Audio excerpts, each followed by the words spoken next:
Bismillahirrahmanirrahim. Assalamualaikum warahmatullahi wabarakatuh. Waalaikumsalam warahmatullahi wabarakatuh.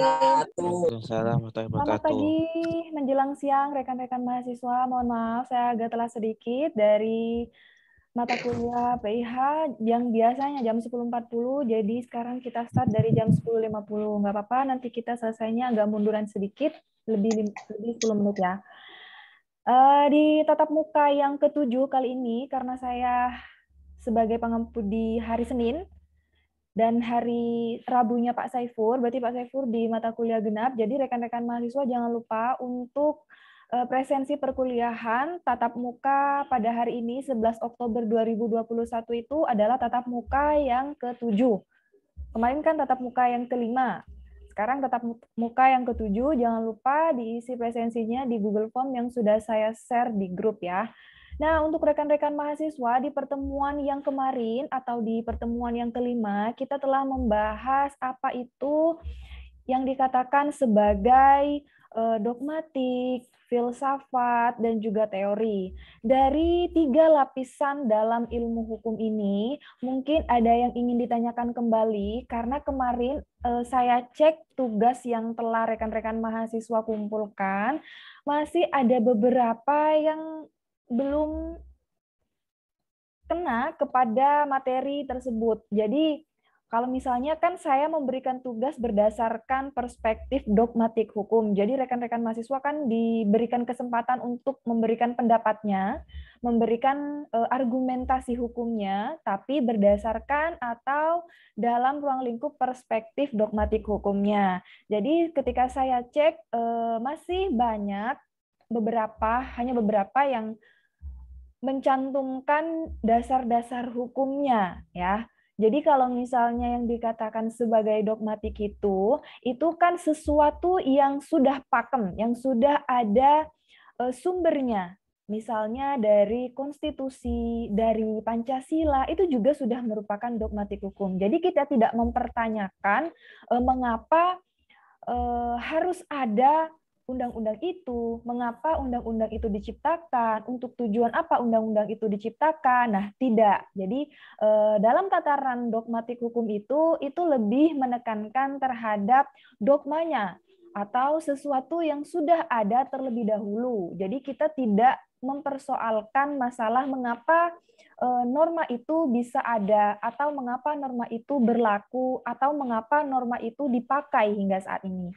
Jadi ketika saya melihat ataupun mengkoreksi dari jawaban teman-teman mahasiswa yang sudah dikumpulkan melalui ketua kelas minggu lalu, sepertinya di sini masih ada yang bingung. Monggo kalau misalnya masih ada yang bingung, bisa kita share sebentar atau kita ulangi sebentar terkait dogmatik hukum, filsafat, dan juga teori hukum. Silakan yang ingin ditanyakan rekan-rekan mahasiswa. Jadi kan kemarin saya juga sempat menjelaskan bahwa yang dikatakan sebagai ilmu hukum itu tidak termasuk ke dalam salah satu disiplin ilmu, baik itu disiplin ilmu sains ataupun social science, ya kan? Nah, di sini ilmu menempati kedudukannya tersendiri. Contohnya misalnya ilmu hukum ini berdasarkan lapisan ilmu hukum tersebut dikategorikan sebagai ilmu yang sui generis, mempunyai keunikan dan juga ciri khas tersendiri. Ciri khas tersendirinya bisa kita lihat di dalam lapisan ilmu hukum yang kemudian ini tidak dapat disamakan dalam perspektif disiplin ilmu yang lain. Ya, dari beberapa 3 lapisan ilmu hukum ini, rekan-rekan mahasiswa juga sudah pernah mendapatkan materinya kemarin. Mungkin di sini ada yang ditanyakan lagi, monggo dipersilahkan sebelum saya lanjutkan ke materi yang selanjutnya. Silahkan, sebelum saya menginjak kepada tujuan hukum. Kalau misalnya tidak ada yang ingin ditanyakan, saya harap ke depannya kalau misalnya saya memberikan tugas lagi agar diperhatikan. Kalau misalnya ada yang tidak dimengerti pun nggak apa-apa, chat saya di luar jam perkuliahan tidak apa-apa. Saya akan berusaha untuk menjawabnya, membalasnya sebaik mungkin. Kemarin juga sempat ada yang bingung, kalau nggak itu perempuan ya, cewek, saya lupa. Oke, Tela Amir silahkan. Saya cuma ingin bertanya tentang dogmatik hukum itu, Ibu, secara jelas gitu, Ibu. Soalnya masih kebingungan gitu. Oke, terima kasih Mas Tola Amir. Jadi Mas Tola Amir ini mewakili beberapa keluh kesah dari rekan-rekan mahasiswa yang belum paham atau belum mengerti apa yang dikatakan sebagai dogmatik hukum. Jadi bisa kita lihat bersama di slide ini bahwa dogmatik hukum itu mempelajari aturan-aturan hukum itu sendiri dari sudut pandangnya atau dari pendekatan secara teknikal. Maksudnya, jadi dogmatik hukum ini harus memiliki dasar. Kita berpendapat harus berdasar, ya, harus memiliki landasan. Landasan apa? Ya secara hukumnya. Nah, kalau kita misalnya belum mendapatkan peraturan perundang-undangan yang kita sesuai misalnya dengan pendapat kita, nggak apa-apa, kita menggunakan yang lebih umum. Di atasnya apa? Yaitu konstitusi. Nah, di konstitusi, kalau misalnya kita nggak menemukan lagi, kita bisa lihat di preambulnya, di awal, ya. Kalau misalnya kita masih belum mendapatkan di situ, kita bisa memakai ideologi atau Pancasila, ya. Bisa kita gunakan itu. Jadi misalnya contohnya kenapa kemarin ada pertanyaan seperti ini, kenapa mempelajari ilmu hukum itu penting, ya kan? Nah, kalau misalnya teman-teman masih kebingungan, kita bisa mengambil di salah satu Pancasila. Nah, dari kelima sila itu di mana yang sekiranya menurut rekan-rekan mahasiswa sesuai untuk rekan-rekan mahasiswa perlunya masyarakat Indonesia untuk mengerti atau mempelajari hukum, khususnya mahasiswa Fakultas Hukum. Misalnya di sila yang keempat, untuk mendapatkan keadilan, misalnya seperti itu. Kalian jabarkan, kenapa?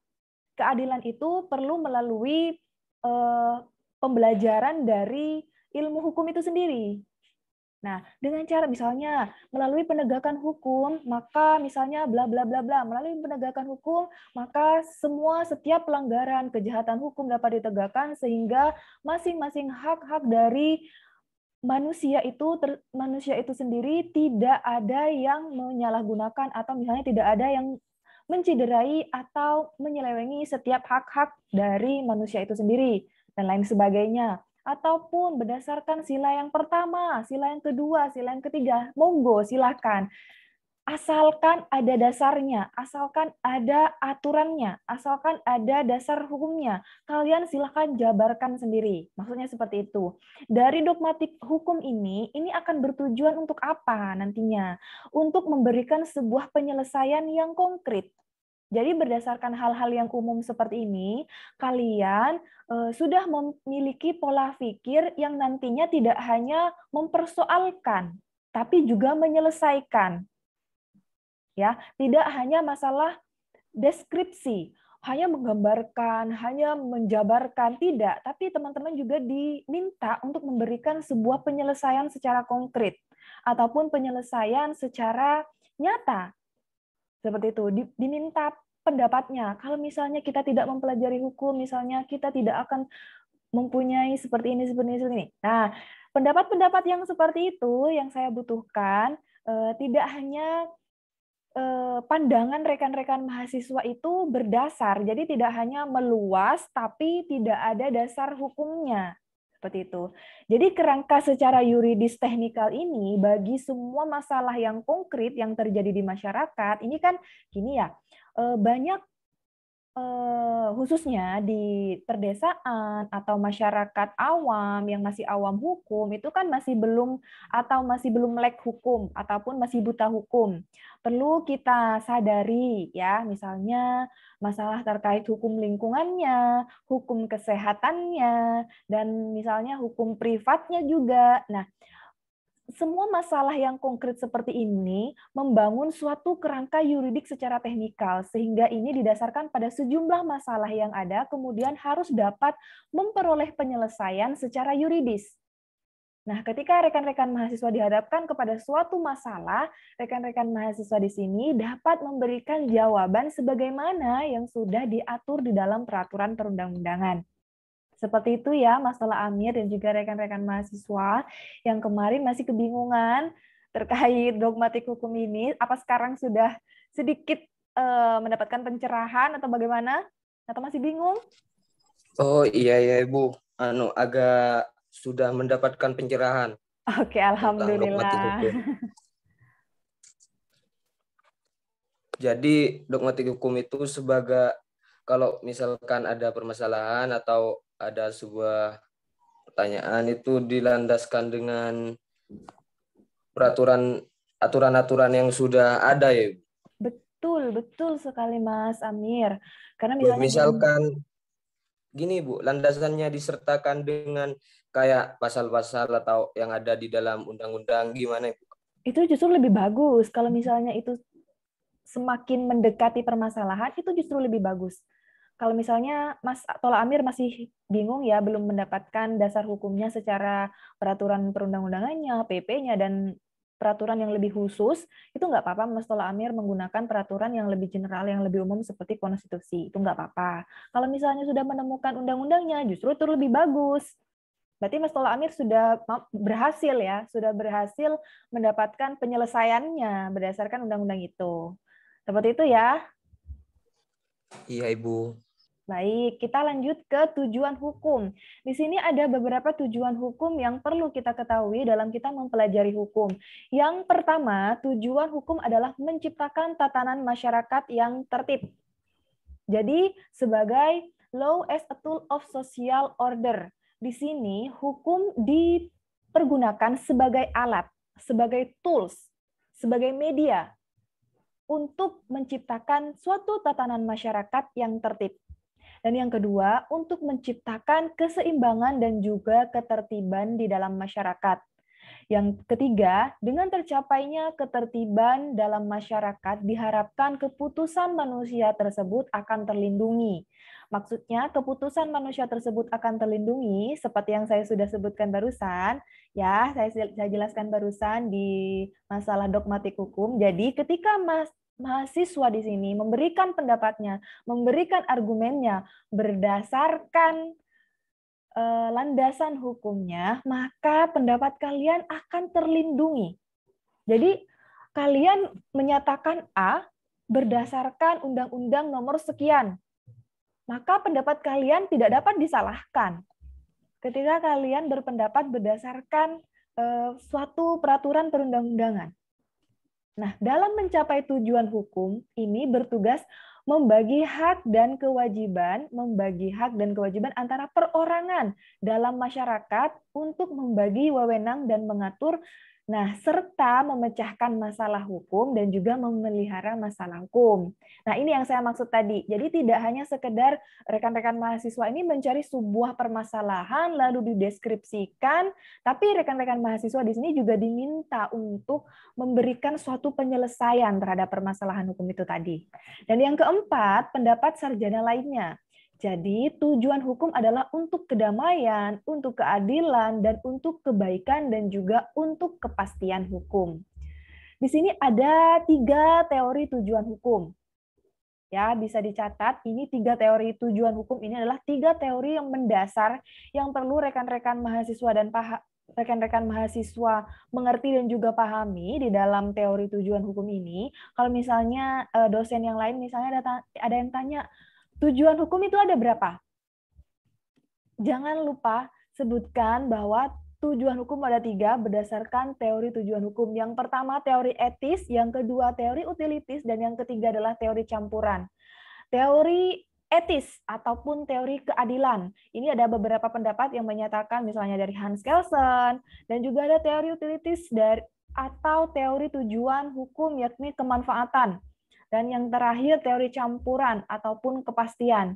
Dari ketiga teori tujuan hukum ini harus ada dalam pengimplementasian atau perumusan suatu perundang-undangan. Jadi dalam menciptakan atau merumuskan suatu peraturan perundang-undangan itu tidak boleh terlepas dari yang namanya itu tujuan hukum, kemanfaatan, dan juga kepastian. Ada beberapa yang mempengaruhi. Yang pertama ada unsur substansi, yang kedua ada unsur struktur, dan yang ketiga adalah kultur.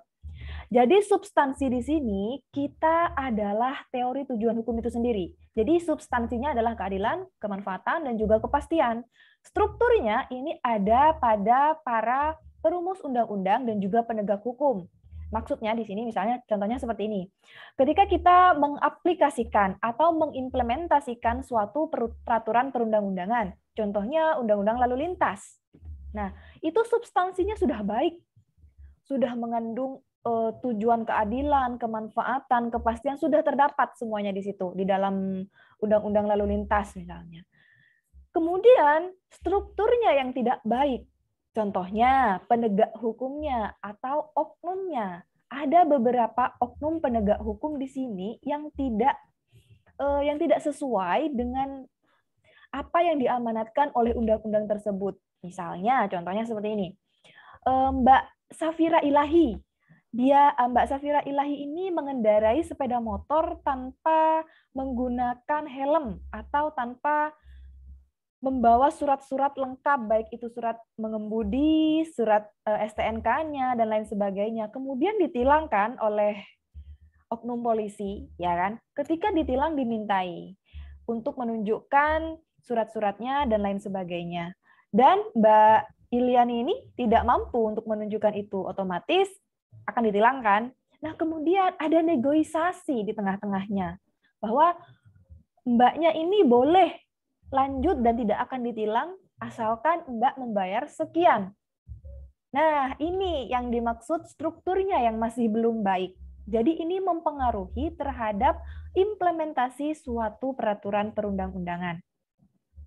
Nah, selanjutnya yang juga mempengaruhi apa? Kultur atau budayanya.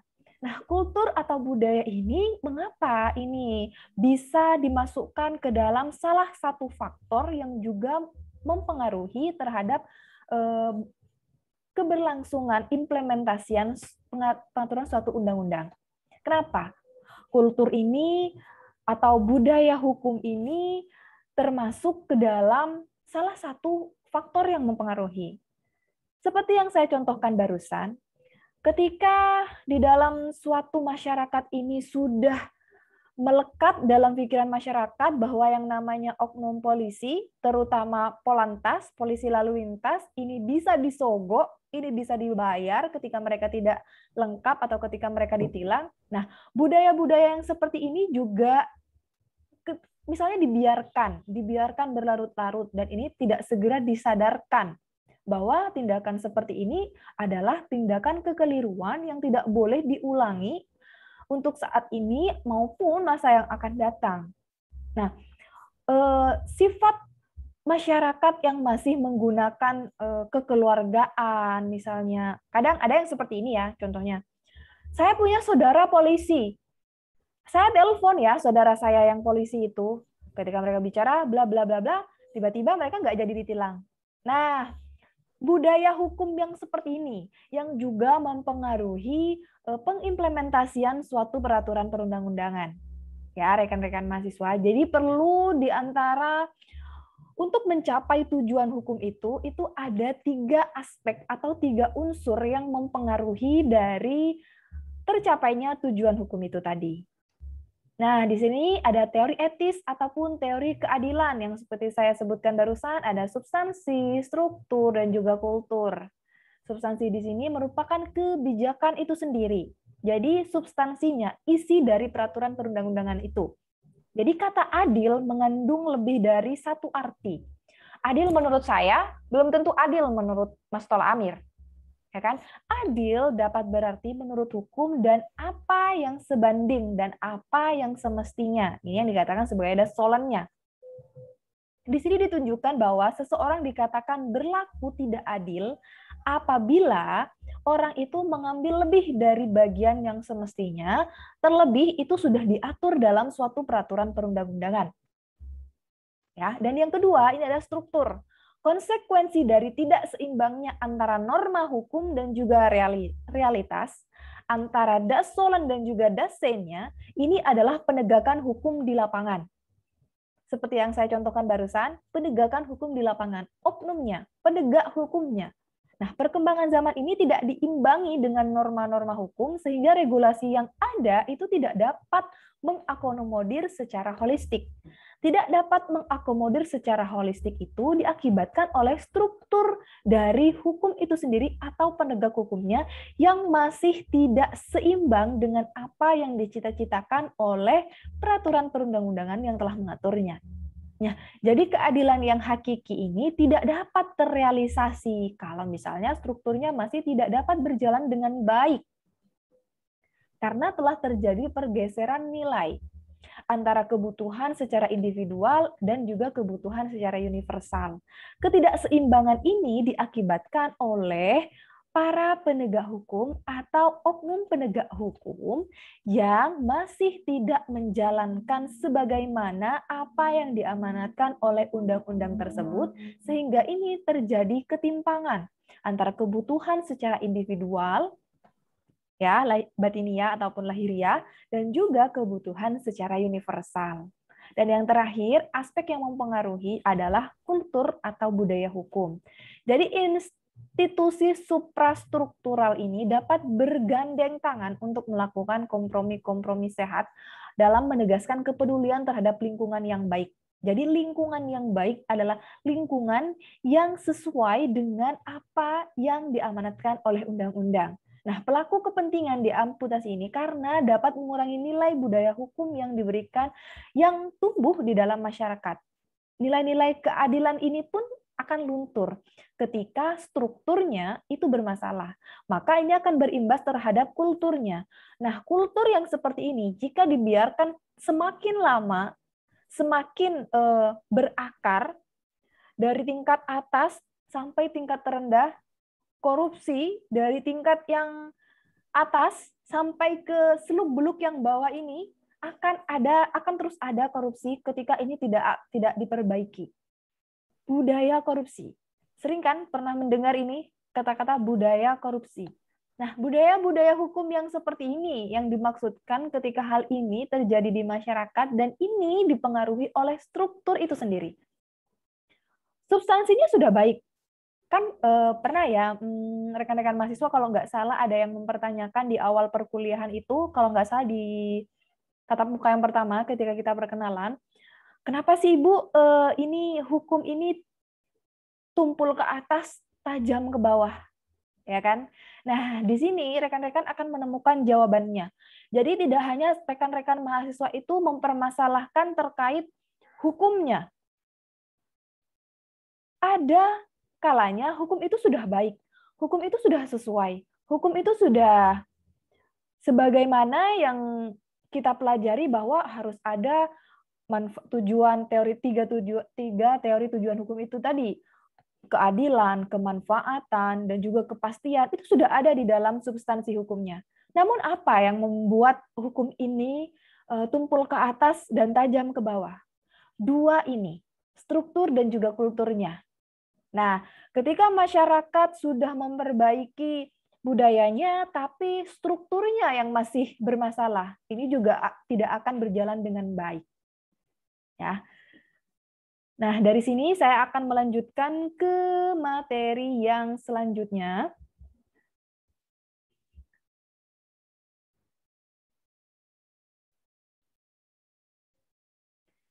Dari tadi kita sudah membahas tentang teori tujuan hukum. Ya, teori tujuan hukum itu apa saja, lalu yang mempengaruhi keberhasilan tujuan dari hukum itu sendiri ada 3, yaitu substansi, struktur, dan juga kulturnya.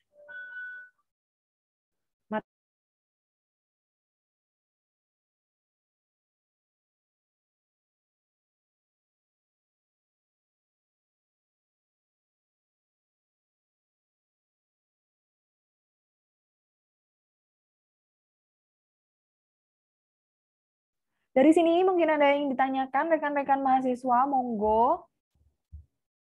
Kalau misalnya ada yang disampaikan, silahkan. Saya Ibu. Iya, silahkan Mas Solamir.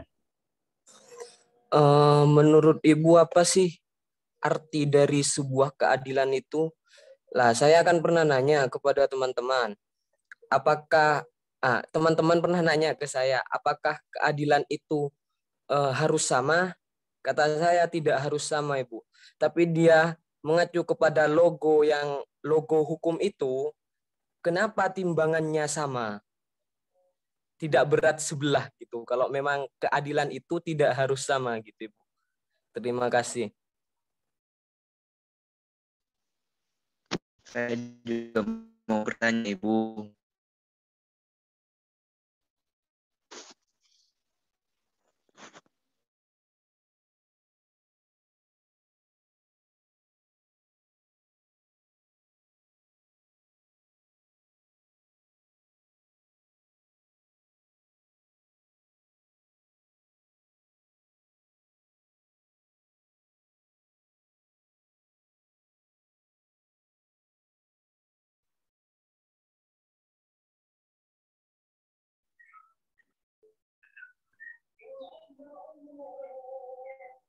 Ibu, suaranya ke mute, Ibu. Mohon maaf, mohon maaf. Monggo silahkan yang ingin bertanya barusan, mohon maaf. Silahkan. Saya, Ibu. G, monggo Mas Sofyan ya? Terkait dengan logo juga, Ibu. Iya, Ibu. Ya. Terkait dengan logo. Dari apa yang saya pikirkan, Bu, dari kemarin, Bu. Terkait dengan hukum di Indonesia itu tumpul ke atas, tajam ke bawah. Dan di lambang hukum itu ada satu pedang yang sisinya sama-sama tajam. Tapi runcingnya itu menghadap ke bawah, Ibu. Dari situ saya berpikiran, apakah mungkin hukum di Indonesia itu seperti lambang pedang tersebut, Bu? Tajamnya ke bawah, tumpulnya ke atas, Ibu. Jadi filosofinya itu gimana, Ibu? Terus kenapa, Bu, itu lambang perempuan ya, Bu? Ya. Kenapa itu matanya harus ditutup loh, Bu? Oke. Filosofinya itu gimana sih, Bu? Oke, terima kasih Mas Sofyan menyambung pertanyaan dari Mas Tola Amir itu kan ya. Kenapa sih keadilan ini menjadi hal yang sangat momentum dalam kita mempelajari ilmu hukum? Dan kenapa di dalam logo timbangan itu ada seorang perempuan, matanya ditutup sebelah, memegang pedang ke arah bawah dengan timbangan yang berat sebelah. Iya kan? Nah, ini merupakan salah satu filosofi dari ajaran Barat yang mana ini adalah Dewi Keadilan. Dewi Keadilan ini diibaratkan sebagai penegak hukum atau penegak keadilan. Di sini ada timbangan. Timbangan ini kan dipergunakan untuk mengukur kesalahan dan juga kebaikan, keburukan dan kebaikan, ya. Hal yang baik dan hal yang buruk. Jadi seperti ini. Timbangan yang lebih berat ini diibaratkan sebagai hal kebaikan. Dan timbangan yang lebih rendah daripada yang ini adalah hal yang buruk. Jadi diharapkan di dalam kita mempelajari ilmu hukum, khususnya mahasiswa Fakultas Hukum itu lebih condong kepada hal-hal yang bersifat baik ketika kita dapat mengaplikasikan hukum ataupun ketika kita menjadi seorang penegak hukum. Misalnya kita menjadi salah satu seorang penegak hukum. Kemudian mereka dalam menjalankan tugasnya sebagai penegak hukum, hal-hal apa saja yang kemudian nantinya dalam mendukung pekerjaannya itu, misalnya menjadi lawyer, ya, menjadi seorang lawyer, menjadi seorang pengacara, ketika dia sudah mencap dirinya sebagai penegak hukum, otomatis kebenaran yang akan dia bela, ya kan, seperti itu kan, bukan siapa yang membayar dia yang lebih mahal. Nah, hati nurani yang seperti ini harus ada.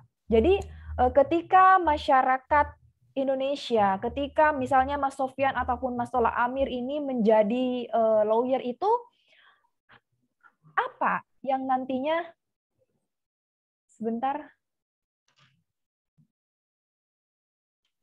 apa yang nantinya akan dilakukan oleh Mas Sofyan ataupun Mas Tola Amir ketika dihadapkan terhadap sebuah kasus yang sangat berat dan itu memberatkan terhadap, ya, makasih Benca.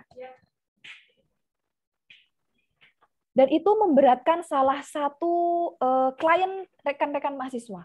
Tapi rekan-rekan mahasiswa ini tahu bahwa seorang tersebut salah. Apakah akan tetap dibela dan dimenangkan kasusnya?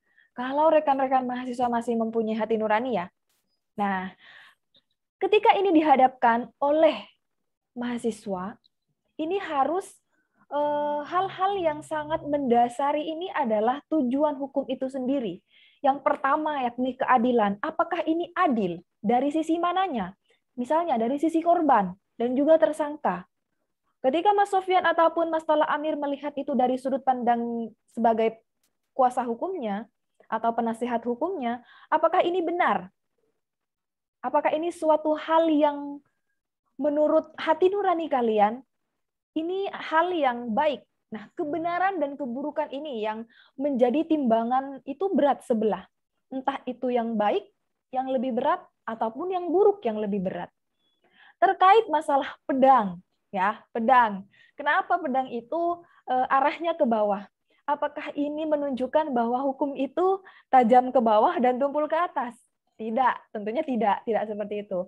Ini merupakan suatu simbol di mana hukum ini harus apa ya? Kalau bisa saya bilang itu harus menuntaskan yang namanya ketidakadilan itu. Jadi pedang ini akan digunakan, melalui pedang ini akan digunakan bagi para penegak hukum untuk menghukum yang salah, untuk menghukum mereka yang melakukan kesalahan. Jadi tidak terlepas itu pejabat, tidak terlepas itu seorang presiden pun, ataupun menteri sekalipun, ketika dia melakukan suatu kesalahan, maka dia akan dihukum. Dihukum melalui pedang itu. Pedangnya berupa apa? Berupa hukum itu sendiri. Nah, tapi permasalahannya ketika hukum itu sudah dimanipulasi. Artinya dimanipulasi ini ada beberapa yang ikut andil dalam terciptanya suatu undang-undang. Misalnya orang-orang yang berkepentingan, orang-orang elit yang berkepentingan, sehingga terciptanya suatu undang-undang ini akan lebih memberikan kesempatan yang lebih luas kepada orang-orang yang berkepentingan tersebut. Contohnya seperti ini. Misalnya, Undang-Undang Cipta Kerja ini kan menjadi polemik ya, menjadi pro dan kontra. Ada yang mengatakan Undang-Undang Cipta Kerja ini lebih mendukung para investor-investor asing. Jadi terciptanya Undang-Undang Cipta Kerja ini sebetulnya tidak diperuntukkan kepada masyarakat Indonesia yang katanya digunakan untuk lapangan kerja yang seluas-luasnya.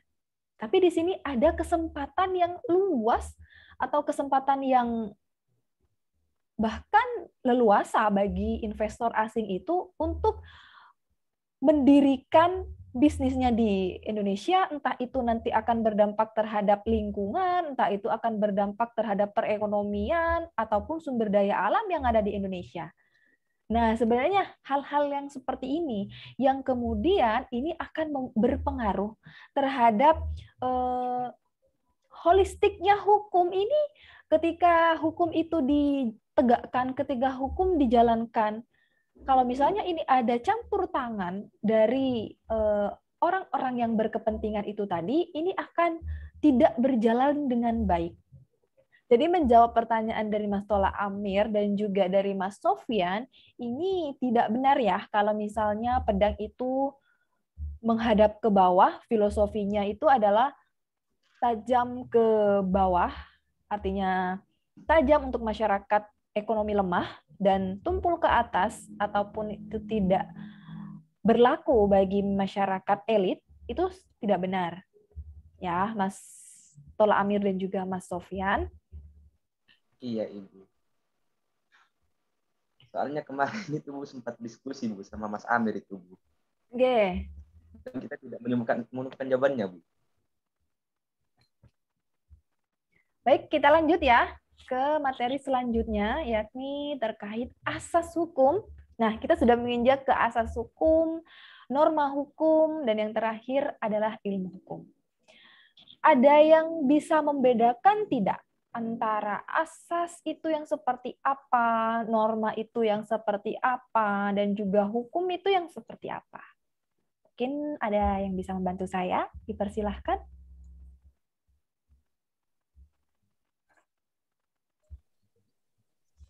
Mas Nurul Fakih mungkin bisa membantu saya. Yang dikatakan sebagai asas hukum itu yang seperti apa? Norma dan juga norma atau kaidah hukum dan juga hukum itu.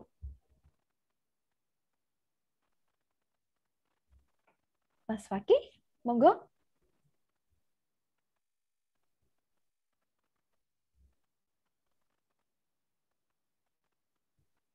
Atau Mbak Anisyah Nur Radia. Monggo Mbak, mungkin bisa menjelaskan yang dikatakan sebagai asas hukum itu yang seperti apa sih Mbak Anisyah? Belum tahu, Ibu. Belum mendapatkan gambaran ya. Pak Saifur belum menyampaikan macam-macamnya asas hukum itu yang seperti apa? Saya, Bu. Oke, Mbak siapa? Fitriani Saputri. Oke, Mbak Fitriani. Monggo Mbak. Ya. Asas hukum merupakan pikiran dasar yang bersifat umum dan mendasari atau yang terdapat di dalam atau di belakang peraturan hukum. Sedangkan norma hukum yaitu nilai, pedoman, atau patokan ukuran atau standar dalam bertindak, Bu. Oke, hukumnya Mbak? Hukumnya, tunggu, Bu.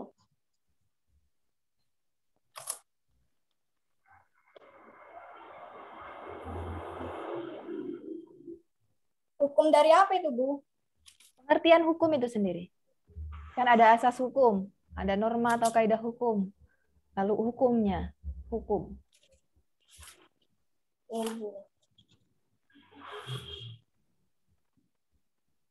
Hukum itu, Bu, peraturan yang berupa norma dan sanksi yang dibuat dengan tujuan untuk mengatur tingkah laku manusia, Bu.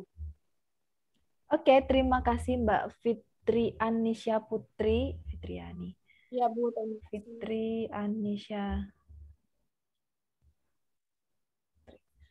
Oke, terima kasih pendapat dari Mbak Fitri. Itu sudah cukup baik mengenai pengertian dari apa yang dikatakan sebagai asas, apa yang dikatakan sebagai norma hukum. Jadi di sini menurut ahli dari Scholten ini memberikan definisi tentang asas sebagai kecenderungan-kecenderungan yang diisyaratkan oleh pandangan kesusilaan kita pada hukum. Jadi merupakan sifat-sifat secara umum yang disebutkan sama Mbak Fitri Anisya, sifat-sifat secara umum dengan segala keterbatasannya sebagai pembawaan yang umum, akan tetapi ini tidak boleh tidak ada. Jadi harus ada. Ya, kalau misalnya rekan-rekan masih bingung, ini merupakan dasarnya, dasar dari terciptanya suatu peraturan perundang-undangan. Contohnya, pernah mendengar asas legalitas di dalam hukum pidana? Nah, asas legalitas. Nah, betul. Apa Mas Sofyan asas legalitas itu?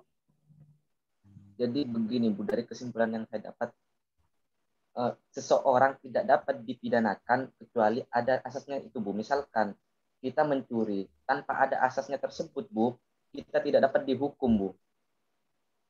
Oke, terima kasih Mas Sofyan. Jadi maksudnya gini ya, betul sekali. Seseorang tidak dapat dipidana tanpa ada aturan yang mengaturnya terlebih dahulu. Betul, itu betul sekali. Jadi itu salah satu contoh asasnya. Jadi kalau misalnya, kan seperti ini, misalnya dulu sebelum adanya undang-undang terorisme, hal ini kan masih belum diatur. Apakah ini menyalahi asas legalitas tersebut? Apakah kasus ataupun perbuatan yang menghilangkan nyawa orang sebanyak-banyaknya dalam satu kali waktu, menghilangkan nyawa sebanyak-banyaknya, perbuatan terorisme itu apakah tidak dapat ditindaklanjuti? Apakah tidak dapat di meja hijaukan ketika perbuatan tersebut sudah mencakup masalah kejahatan? Sedangkan kejahatan terorisme itu belum diatur. Nah, Hal-hal semacam ini perlu kita ketahui dalam mata kuliah ini. Ini ada asas juga asas hakim dalam menerima suatu perkara. Jadi hakim itu tidak boleh menolak perkara apapun itu meskipun itu tidak ada aturannya sekalipun. Nah, kadang ini yang menjadi perdebatan kalau misalnya, oh jadi ini bertentangan dong dengan asas legalitas tadi, sedangkan asas legalitas itu kan menyebutkan bahwa tidak boleh seseorang itu dihukum kalau misalnya hukum tidak mengatur hal tersebut. Sedangkan di dalam aturan perundang-undangan tentang kekuasaan kehakiman, justru ini kasus apapun, laporan apapun itu tidak boleh ditolak. Itu harus diterima. Meskipun tidak ada aturannya sekalipun. Jadi disinilah tugas hakim untuk memberikan pendapatnya. Jadi hakim ini mempunyai keistimewaan dalam memberikan pendapat-pendapatnya di dalam suatu acara, yaitu suatu acara misalnya hukum acara pidana ataupun hukum acara perdatanya. Jadi seperti itu. Jadi di sini rekan-rekan mahasiswa nanti akan dijelaskan atau diberikan macam-macam dari asas-asas hukum, misalnya asas-asas hukum perdatanya itu yang seperti apa atau apa saja di dalam hukum perdata. Asas-asas hukum pidananya itu seperti apa. Kalau di dalam hukum pidana yang seperti Mas Sofyan itu tadi sebutkan, yaitu asas legalitasnya. Lalu di dalam asas hukum perdata ada juga asas kebebasan berkontrak. Nah, asas-asas ini tidak dapat dipakai untuk semua bidang hukum. Jadi kalau misalnya ini adalah asas di dalam ranah perdata, ini tidak bisa digunakan di dalam menyelesaikan permasalahan pidana. Ya,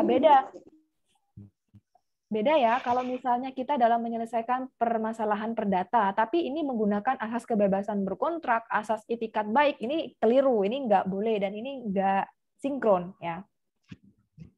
Di sini ada pengertian asas dalam berbagai pengertian, dari KBBI juga ada. Ini merupakan dasar cita-cita, ataupun hal-hal yang bersifat substansi dan sangat pokok terhadap terciptanya suatu peraturan perundang-undangan. Nah, asas-asas hukum ini, sifat asas hukum itu dikembangkan oleh pikiran manusia yang mana ini memenuhi syarat untuk itu. Yang pertama, misalnya asas keadilan adalah asas yang penting dan mencakup semua asas. Asas ini menghendaki setiap tindakan, baik itu badan ataupun person, selalu memperhatikan aspek keadilan, dan begitu pun juga dengan subjek hukum yang lainnya ataupun natural person itu sendiri. Asas keadilan ini menuntut tindakan secara profesional, bahwa sesuai itu dan harus seimbang, harus harmonis, dan juga harus selaras dengan setiap hak asasi dari masing-masing individu. Nah, jadi di sini secara umum dapat disimpulkan bahwa pengertian asas hukum ini bukanlah merupakan peraturan hukum yang konkret. Jadi bisa dibedakan ya, di mana asas, di mana aturan. Kalau kita menggunakan asas dalam kita menegakkan suatu hukum, itu tidak bisa. Tapi kalau kita menggunakan asas dalam kita melakukan revisi undang-undang atau melakukan sebuah analisis terhadap implementasi undang-undang, itu bisa. Tapi untuk menyelesaikan atau menegakkan hukum, itu tidak bisa. Perlu diaplikasikan atau perlu dituangkan dalam suatu peraturan perundang-undangan terlebih dahulu asas-asas itu. Tapi untuk melakukan sebuah analisis, misalnya dalam melakukan studi akhir ataupun itu skripsi, ini sangat bisa digunakan seperti itu. Jadi merupakan pemikiran secara dasar yang bersifat umum atau merupakan latar belakang dari peraturan yang konkret. Ini biasanya kita temukan di penjelasan umum, di bagian akhir, di masing-masing undang-undang itu kan ada penjelasannya ya, di bagian umum itu tujuan umumnya itu apa. Nah, biasanya itu disebutkan di situ landasan secara filosofisnya apa, lalu landasan secara sosiologisnya apa, dan landasan secara yuridisnya itu apa. Nah, asas hukum ini merupakan pikiran dasar yang terdapat dalam hukum yang konkret atau di luar peraturan hukum yang konkret. Contoh asas hukum ini, selain asas legalitas, ini juga ada asas equality before the law. Equality before the law ini yang sering dipermasalahkan di mata rekan-rekan mahasiswa ya, terutama yang masih sangat idealis, bahwa ada yang mengatakan hukum ini masih tabu. Jadi hukum ini hanya memandang masyarakat elit sebagai penguasa, sehingga sehingga para penguasa ini kebal hukum. Nah, berdasarkan asas equality before the law ini, rekan-rekan mahasiswa bisa menganalisis pendapat-pendapat yang seperti itu tadi. Nah, bahwa semua orang ini dipandang sama haknya. Entah itu seorang elit ataupun ekonomi lemah, ini semuanya di hadapan hukum posisinya adalah sama. Kalau dia itu adalah sebagai pelaku kejahatan, maka tuntutannya harus sama. Ya, tergantung bagaimana analisis hakim dalam memperoleh atau menganalisis bukti-bukti yang sudah dipertunjukkan di persidangan atau di acara. Jadi, menggugat asas persamaan di depan hukum ini atau asas equality before the law ini merupakan salah satu asas yang perlu diketahui oleh rekan-rekan mahasiswa dalam mempelajari hukum, bahwasanya hukum itu menganggap semua manusia posisinya adalah sama tanpa terkecuali ketika mereka sudah dihadapkan di dalam kasus-kasus hukum yang mana misalnya ada seorang menteri melakukan tindak pidana korupsi dan dia dilakukan penyelidikan dan juga penyidikan oleh KPK ataupun oleh kepolisian, dan ini harus dilakukan sebagaimana amanat undang-undang. Tidak ada yang namanya seseorang yang kebal hukum, sekalipun itu adalah para pembuat hukum itu sendiri. Misalnya DPR-nya, nggak ada yang kebal hukum meskipun dia yang merumuskan undang-undang itu, tapi dia melanggar hukum, mereka akan tetap diproses secara hukum sebagaimana yang telah diamatkan oleh undang-undang. Nah, relasi antar tingkatan perundang-undangan ini bisa kita misalnya seperti ini. Yang mana sih, Bu, yang lebih kuat kalau misalnya kita menggunakan aturan? Saya menggunakan KUHP, sedangkan Mas Sofyan ini menggunakan undang-undang tipikor. Ya, lalu yang mana yang betul? Yang mana yang akan dipergunakan dan yang mana yang lebih kuat? Nah, ini ada beberapa tingkatan dalam kita menyelesaikan suatu permasalahan.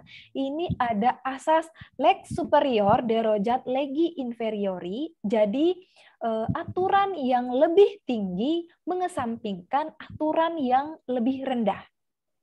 Ada juga asas lex posteriori derojat legi priori atau anteriori. Jadi, rumusan yang sebentar. Ini ada yang nggak unmute ya, mohon maaf. Ini kayaknya sepertinya terganggu suaranya dari tadi. Oke. Baik, saya lanjutkan. Ini yang kedua, ada asas lex posteriori derojat legi priori. Jadi, undang-undang yang baru, undang-undang yang saat ini sudah diundangkan akan mengesampingkan undang-undang yang lama. Contohnya, undang-undang perkawinan sekarang akan mengesampingkan undang-undang perkawinan yang terdahulu, yang tahun 74 itu, kan sudah ada yang baru. Nah, itu mengesampingkan undang-undang yang lama selama di dalam undang-undang itu sudah mencabut undang-undang yang lama. Jadi yang dipergunakan atau yang boleh kita gunakan adalah undang-undang yang baru itu tadi. Yang ketiga ada asas lex specialis derojat legi generalis. Artinya, undang-undang yang lebih umum undang-undang yang khusus mengesampingkan undang-undang yang umum. Artinya, misalnya seperti Mas Sofyan menyelesaikan perkara tindak pidana korupsi. Mas Sofyan harus menggunakan tipikor untuk menyelesaikan dan untuk menyelesaikan permasalahan sampai ke akar-akarnya.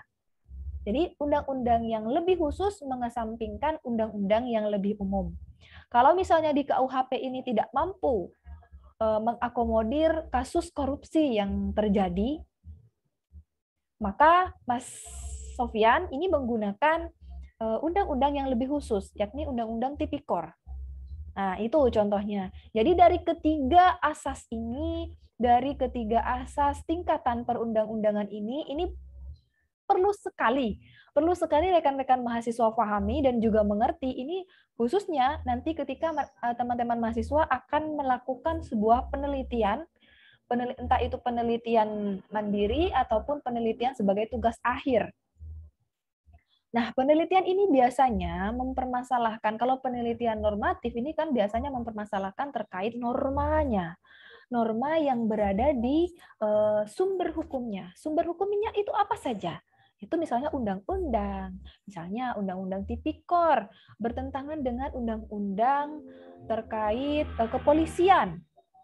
Ya, misalnya undang-undang tipikor ini bertentangan dengan undang-undang kepolisian. Ini lebih baru yang mana? Kalau misalnya Undang-Undang Tipikor ini tahun 2009, lalu misalnya Undang-Undang tentang kepolisian ini tahun 2006, yang mana yang dimenangkan? Nah, kita lihat dulu kasusnya. Kan ada yang bilang, ada asas ini, lex posteriori derogat legi priori. Jadi undang-undang yang baru mengesampingkan undang-undang yang lama. Lalu kalau misalnya undang-undang itu sama ya, tatarannya sama, tataran undang-undang, nggak berbicara PP dan nggak berbicara aturan di atasnya ataupun aturan di bawahnya, ini sama, tatarannya posisinya adalah sama-sama undang-undang. Permasalahannya adalah korupsi, misalnya. Undang-undang korupsi ini diatur di mana? Misalnya di Tipikor. Tapi di Undang-Undang Kepolisian juga mengatur bahwa kepolisian ini memiliki kewenangan untuk melakukan penyelidikan dan juga penyidikan terhadap kasus-kasus apapun itu, termasuk kasus korupsi. Lalu kalau misalnya di sini ada sengketa antara kepolisian dan juga KPK, siapa yang berhak melakukan penyelidikan dan juga penyidikan terhadap kasus korupsi, rekan-rekan mahasiswa bisa menggunakan dari ketiga asas ini. Misalnya yang baru ataupun yang lebih khusus. Nah, kalau misalnya ini tatarannya ini bukan undang-undang dengan undang-undang ataupun undang-undang dengan PP, otomatis yang dimenangkan adalah undang-undangnya. Seperti itu. Jadi dari ketiga tingkatan perundang-undangan ini rekan-rekan mahasiswa juga harus diperhatikan ketika akan melakukan analisis. Ketika mungkin rekan-rekan mahasiswa di sini di luar sana ada yang suka berdiskusi terkait masalah hukum, dan pastinya asas tingkatan peraturan perundang-undangan ini sangat membantu argumentasi rekan-rekan mahasiswa dalam memberikan pendapat dogmatiknya. Ya, kalau misalnya rekan-rekan mahasiswa, misalnya lawan diskusinya itu menggunakan undang-undang nomor sekian, tapi Mas Sofyan ini menggunakan undang-undang yang lebih baru, otomatis Mas Sofyan dong yang bisa mempertahankannya. Oh, nggak bisa. Pendapat saudara ini sudah tidak berlaku dan dicabut oleh undang-undang ini yang saya pakai. Nah, untuk berdiskusi semacam itu, misalnya melakukan debat dan lain sebagainya, mungkin di sini rekan-rekan mahasiswa ada yang mau ikut lomba debat dan lain sebagainya. Nah, asas ini sangat penting dan perlu sekali mengerti oleh rekan-rekan mahasiswa. Seperti itu ya. Mungkin ada yang ingin ditanyakan? Monggo. Saya Ibu. Mas Sofyan, ya silahkan. Nah, tadi bukan mengatakan bahwa undang-undang itu lebih dimenangkan daripada peraturan presiden kan Ibu? Atau PP? Undang-undang itu kan begini Mas, kalau kita berbicara, kalau kita nanti belajar masalah hierarki peraturan perundang-undangan, itu kan ada tingkatannya ya. Dari UUD 1945, lalu ke bawahnya yang lebih khusus atau lebih spesifik, ini ada undang-undang, di bawahnya ada Perpu, lalu di bawahnya ada PP, lalu di bawahnya ada apa lagi? Nah, itu yang saya maksud. Jadi kalau, mohon maaf, ini yang coret-coret ini siapa? Nah, saya lanjut. Kalau misalnya Mas Sofyan ini menggunakan undang-undangnya, lalu rekan lawannya Mas Sofyan ini menggunakan PP-nya. PP-nya ini bertentangan tidak dengan undang-undang itu? Kalau PP-nya itu Iya, bertentangan, Ibu. nah, kalau PP-nya itu bertentangan dengan apa yang diamanatkan di dalam undang-undang itu, Mas Sofyan bisa menggunakan asas ini, asas superior, lex superior derojat legi inferiori. Karena undang-undang yang di bawahnya itu tidak boleh bertentangan dengan undang-undang yang di atasnya. Meskipun temannya Mas Sofyan itu menggunakan asas yang lebih spesial misalnya, lebih spesialis atau lebih khusus, itu nggak akan bisa. Karena misalnya peraturan pemerintah itu adalah peraturan pelaksana dari undang-undang, ya kan? Otomatis kalau yang namanya peraturan pelaksana itu adalah harus sesuai dengan undang-undang itu. Kalau misalnya nggak sesuai PP-nya, berarti itu yang bermasalah, PP-nya, bukan undang-undangnya yang bermasalah. Seperti itu. Ibu, boleh Jadi nanya, tanggapan Ibu? Ibu mengenai Undang-Undang 1999 yang nomor 39 yang menyatakan bahwa setiap manusia itu berhak atas jaminan sosial untuk keberlangsungan hidupnya dan bertumbuh kembang tubuhnya secara utuh, Ibu. Kan itu hak asasi ya, Bu. Nah, sedangkan di Perpres, Ibu, itu ditetapkan bahwa setiap sasaran vaksin yang tidak mau divaksin atau menolak vaksin atau kontra dengan vaksin itu akan dicabut atau diberhentikan jaminan sosialnya, akan diberhentikan atau ditunda bantuan sosialnya, Ibu. Menurut Ibu itu gimana, Ibu? Berarti yang dimenangkan itu yang Undang-Undang 1999 nomor 39 tentang hak asasi manusia ya, Ibu? Nah, kita lihat objeknya di sini apa? Apakah hak asasi semua? Kalau misalnya di Undang-Undang nomor 39 itu menyatakan hak asasinya yang dilindungi, lalu di Perpresnya itu bukan hak asasinya, berarti yang dimenangkan adalah undang-undang yang di atasnya, karena itu adalah UU undang-undang posisinya, bukan Perpres. Sedangkan Perpres adalah peraturan di bawahnya. Nah, beda halnya kalau misalnya Perpres itu mengatur tentang hal yang sangat bersifat khusus. Contohnya seperti yang disebutkan tadi, hal yang bersifat khusus itu yang dimaksud misalnya, kalau misalnya kayak gini, di dalam tindak pidana. Tindak pidana itu kan ada tindak pidana umum, ada tindak pidana khusus. Tindak pidana umum itu apa saja? Tindak pidana khusus contohnya korupsi, narkotika, narkoba, lalu anak, kejahatan terhadap anak. Lalu, nah, hal-hal yang bersifat khusus ini sudah ada undang-undangnya sendiri. Nah, kalau masalah vaksin, apakah sudah ada undang-undangnya sendiri? Apakah itu termasuk ke dalam suatu tindak pidana khusus? Nah, ketika ini masih belum ada, maka otomatis yang dimenangkan adalah yang superior, yang di atasnya adalah undang-undang daripada Perpres, seperti itu. Kalau jadi bagaimana kita berargumentasi berdasarkan asas-asas yang berhasil kita kumpulkan sebagai bahan hukum kita. Dan juga didukung dengan teori hukum, dengan asas hukum yang lainnya, itu akan semakin lebih baik, Mas. Jadi menurut Ibu, yang diambil itu yang mana? Perpres apa UU-nya? Undang-undangnya. Menurut perspektif Ibu? Undang-undangnya. Undang-undangnya ya, Bu? Lalu karena gini, Mas, Perpres itu acuannya ke apa? Acuannya kan pasti ada tuh ya, di atasnya menimbang, mengingat. Nah, itu biasanya ada. Apakah di situ disebutkan Undang-Undang nomor 39 sebagai salah satu landasannya? Nah, kalau misalnya itu disebutkan, berarti itu bertentangan kan? Berarti otomatis yang dimenangkan adalah undang-undangnya atau yang superiornya itu. Jangan lupa kalau misalnya rekan-rekan mahasiswa misalnya mau menganalisis peraturan presiden dan lain-lain sebagainya, itu dibaca dulu, menimbang, mengingat. Nah, itu diperhatikan dulu. Dibaca dulu, apakah ini sesuai dengan undang-undang ini? Apakah ini sesuai? Kalau misalnya rekan-rekan mahasiswa menemukan yang tidak sesuai, ini yang perlu dilakukan analisis, perlu diteliti, dan lain sebagainya. Seperti itu ya, rekan-rekan mahasiswa.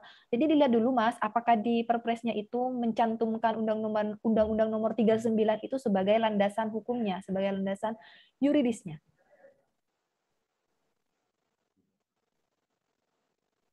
Ya, seperti itu Mas Sofyan. Di sini ada Ya, yang Ibu. masih bingung terkait tingkatan peraturan perundang-undangan ini? Ketiga asa. Oke, silakan Mas Amir. Saya mau minta contoh yang itu, Ibu. Yang lex superiori derogat legi inferiori, Ibu. Contoh anunya, Ibu. Apakah ada undang-undang yang bertentangan gitu, Ibu? Terima kasih. Oke, terima kasih Mas Tola Amir. Jadi contohnya seperti ini. Lex superior derogat legi inferiori. Undang-undang yang di atasnya mengesampingkan undang-undang yang di bawahnya. Yang lebih tinggi mengesampingkan undang-undang yang di bawahnya. Contohnya seperti ini. Undang-undang kalau misalnya ada undang-undang ini, undang-undang tentang perkawinan. Itu kan ada PP-nya, ada peraturan pelaksananya. Nah, kemudian peraturan pelaksananya itu tidak sesuai dengan apa yang dituangkan di dalam undang-undang itu tadi. Misalnya seperti ini. Di undang-undangnya menyatakan usia nikah untuk perempuan dan laki-laki adalah 17 tahun. Misalnya sama 17 tahun. Kemudian di dalam PP-nya itu tidak mengatakan, itu mengatakan seperti ini. Untuk perempuan 16 tahun, sedangkan untuk laki-laki 17 tahun. Nah, misalnya seperti itu ya, misalnya kejadian seperti itu. Berarti yang dimenangkan yang mana? Otomatis undang-undangnya. Karena PP itu dasarnya adalah undang-undang. PP, adanya PP, diciptakannya PP, dirumuskannya PP, itu harus ada undang-undang terlebih dahulu. Nggak mungkin tiba-tiba PP itu muncul terlebih dahulu, kemudian nggak ada undang-undangnya. Kan nggak mungkin ya, seperti itu. Harus ada undang-undangnya dulu, baru ada turunannya, ada PP-nya. Setelah ada PP-nya, baru ada aturan yang di bawahnya. Entah itu Perbup, entah itu Perdes, dan lain-lain sebagainya. Nah, jadi nggak mungkin ada aturan di bawahnya itu muncul dengan sendirinya tanpa ada aturan yang di atasnya.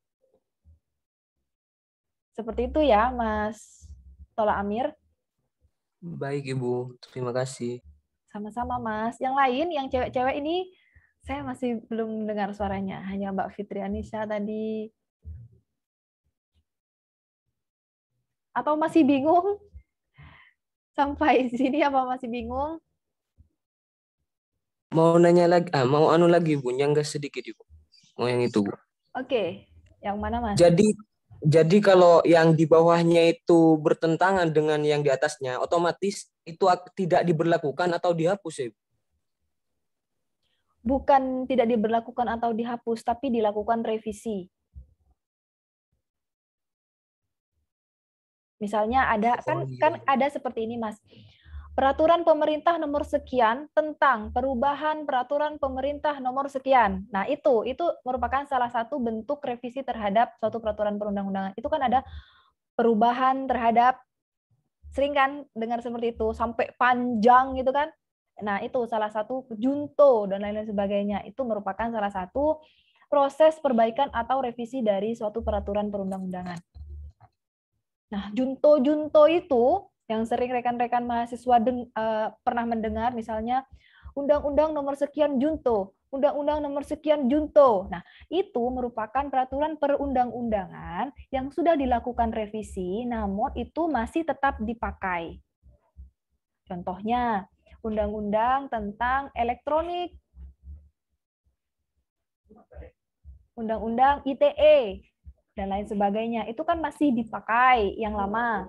Nah, untuk undang-undang yang baru juga masih dipakai, tapi ada poin-poinnya. Misalnya, contohnya, undang-undang ITE nomor sekian tahun sekian yang baru, itu untuk ketentuan umumnya ada pasal yang ditambahkan, misalnya pasal 1B. Nah, itu ketika di yang lama itu masih ada, berarti yang digunakan yang baru. Tapi kalau misalnya di yang baru tidak ada, tetap menggunakan yang lama.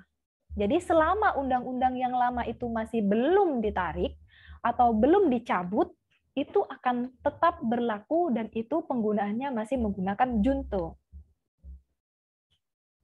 Seperti itu ya, rekan-rekan mahasiswa. Kalau misalnya ini nggak ada yang ingin ditanyakan, saya lanjut atau ada yang masih kebingungan? Saya Ibu. Oke, Mbak siapa? Nazilatul Fajriani. Nazilatul. Oke, silahkan Mbak Nazila. Yang lex spesialis derajat legi generalis itu kan undang-undang yang khusus menyampingkan yang umum, Bu. Itu maksudnya gimana ya, Bu? Contohnya, Bu. Oke, terima kasih Mbak Nazilatul. Yang masih bingung antara lex spesialis derajat legi generalis, yakni undang-undang yang khusus menyampingkan undang-undang yang umum, itu contohnya seperti tadi, misalnya ini kasusnya tindak pidana korupsi. Ya, kasus tindak pidana korupsi jika menggunakan KUHP ini tidak dapat ataupun tidak mampu menyelesaikan permasalahan korupsi. Misalnya di korupsi itu kan macam-macam. Ada gratifikasi, ada KKN, nepot dan lain sebagainya, ya kan? Macam-macam korupsi itu kan banyak ya, gratifikasi dan lain-lain sebagainya. Apakah di KUHP itu mengatur sampai sedetail itu? Tentu tidak. Nah, jadi Undang-Undang Tipikor ini mengesampingkan undang-undang di atasnya, yaitu apa? KUHP. Nah, KUHP ini bukannya tidak dipakai, tetap dipakai sebagai acuan, tapi hal yang menjadi dasar dalam penyidik maupun penyelidik melakukan tugasnya itu adalah Undang-Undang Tipikornya. Seperti itu ya, Mbak Nazilatul. Jadi ada undang-undang ada tindak pidana khusus dan juga ada tindak pidana umum. Tindak pidana khusus itu contohnya seperti itu tadi yang saya sebutkan, misalnya undang-undang tindak pidana korupsi, lalu korporasi, lalu narkotika, cybercrime, itu merupakan salah satu contoh dari tindak pidana khusus. Nah, ada yang ditanyakan lagi? Enggak, Ibu. Makasih sudah mengerti. Oke, yang lain? Nggak apa-apa, kita diskusi aja. Misalnya ada yang ditanyakan, lalu rekan yang lain juga menjawab. Saya justru lebih senang, berarti rekan-rekan mahasiswa mampu menangkap materi dari saya. Ibu, saya mau bertanya. Oke, Mbak Fitri Anissa, monggo. Mungkin Ibu bisa menyebutkan tentang tata urutan perundang-undangan di Indonesia, Bu, dari yang tinggi sampai terendah, Bu. Ya, itu aja, Bu. Terima kasih. Terima kasih. Selanjutnya, yang ingin bertanya? Saya, Bu. Bu. Oke. Bentar. Mbak siapa barusan yang ingin bertanya? Rizky Amalia, Bu. Rizky Amalia. Oke, Mbak Rizky. Ya. Saya belum paham mengenai substansi yang tadi Ibu jelaskan, Bu. Oke, ini hierarki. Lalu selanjutnya? Saya, Ibu. Mau menjawab ya Mas Amir? Mau menjawab pertanyaan dari Mbak Fitri Anissa atau Rizky Amalia? Nggak apa-apa, dibantu jawab. Kan mungkin Mas Amir sudah paham. Mbak Rizky Amalia ini bingung terkait tadi. Dari 3 aspek yang mempengaruhi keberhasilan dari tujuan hukum itu kan ada substansi, struktur, dan juga kultur. Nah, itu yang masih belum mengerti Mbak Rizky Amalia di substansinya itu yang seperti apa. Mungkin Mas Tola Amir mampu berikan penjelasan. Bu, saya mau menjawab yang Fitri itu, Bu. Cuma Oke. yang ingat-ingat Ibu. Ya, oke. Yang Mbak Fitri yang masalah hierarki peraturan perundang-undangan ya, dari yang paling atas hingga yang terendah. Silahkan Mas Tol Amir. Yang pertama, Undang-Undang Dasar 1945. Yang kedua, TAP MPR. Yang ketiga, Perpu, Peraturan Pengganti Undang-Undang. Yang keempat, Peraturan Pemerintah. Yang kelima, Peraturan Presiden. Yang keenam, Peraturan Provinsi. Lupa saya udah, Bu. Provinsi dan kecamatan, kota. Gitu aja yang saya ingat, Bu. Terima kasih. Terima kasih Mas Tola Amir. Jadi bukan peraturan provinsi ya, Perda, itu namanya peraturan daerah. Perda provinsi ataupun peraturan daerah kabupaten atau kota. Oke, Mas Tola Amir, ini ada tataran terendahnya yaitu Perdes. Meskipun Perdes itu tidak dimasukkan ke dalam hierarki peraturan perundang-undangan, tetapi Perdes memiliki kekuatan hukum yang sama dengan aturan yang lainnya. Kan tidak ada ya yang menyatakan bahwa Perdes itu merupakan bagian dari hierarki perundang-undangan. Tapi Perdes memiliki kekuatan yang sama dengan aturan yang lain ketika Perdes itu diterapkan untuk desanya atau untuk daerah sekitar desa tersebut. Nah, hierarki peraturan perundang-undangan ini bisa rekan-rekan mahasiswa ditemukan di dalam Undang-Undang tentang Pembentukan Peraturan Perundang-Undangan.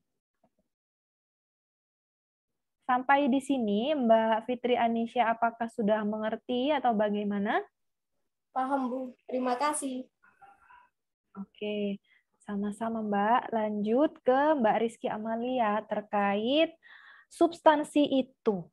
Jadi Mbak Rizky Amalia masih kebingungan substansi yang dikatakan sebagai substansi yang kemudian ini dapat mempengaruhi terhadap tercapainya tujuan hukum. Substansi seperti yang saya jelaskan di awal, bahwa substansi ini adalah aturannya, hal yang pokok, hal yang menjadi isi dari aturan itu sendiri. Ya, jadi aturannya, normanya. Singkatnya seperti itu, Mbak Rizky. Tapi ketika rekan-rekan mahasiswa memahami substansi sebagai hal yang sangat luas, ini boleh. Jadi, setiap aturan, setiap peraturan yang telah dirumuskan, apalagi yang sudah diundangkan secara nasional dan ini berlaku secara universal bagi seluruh masyarakat di suatu negara, maka substansi ini yang perlu dijadikan sebagai dasar dalam kita melakukan suatu tindakan ataupun tingkah laku yang kemudian tingkah laku tersebut diatur di dalam masing-masing peraturan perundang-undangan. Contohnya, misalnya kita mau melakukan perjanjian, itu diatur di mana? Misalnya di BW, atau juga ada kita melakukan perjanjian perdagangan, itu di KUHD-nya. Nah, hal-hal yang seperti ini dikatakan sebagai substansinya, isinya atau materinya. Materinya ini dimuat di mana? Ya dimuat di undang-undangnya itu, yang sudah dibukukan atau yang sudah dikodifikasikan. Nah, seperti itu ya Mbak Rizky Amalia. Jadi ketika ini sudah dituangkan dalam suatu peraturan perundang-undangan atau yang kita biasa kenal dengan dasolennya, maka ini apa yang menjadi cita-cita dari masyarakat Indonesia sebagaimana yang dituangkan dalam ideologi bangsa bahwa masyarakat Indonesia ini ingin mencapai penghidupan yang baik dan lain sebagainya, hak-haknya ingin dilindungi ya dan lain sebagainya, maka ini menjadi hal yang sangat substansi yang kemudian apabila ini dilakukan hak-haknya itu dicederai oleh yang lainnya, maka ini termasuk ke dalam hal yang bersifat struktur. Jadi para penegak hukumnya atau pelakunya ini tidak melakukan sebagaimana yang diatur di dalam undang-undang atau tidak melakukan sebagaimana yang telah diamanatkan oleh undang-undang. Seperti itu. Jadi substansinya itu adalah undang-undangnya atau aturannya. Seperti itu ya Mbak Rizky Amalia. Apakah masih Ya, Ibu. kurang dipahami atau bagaimana? Paham, Bu. Terima kasih, Bu. Sama-sama. Yang lain? Ibu, berarti Ibu, asas ini- hukum itu tidak mempunyai sanksi ya, Bu? Tidak. Asas hukum itu tidak mempunyai sanksi.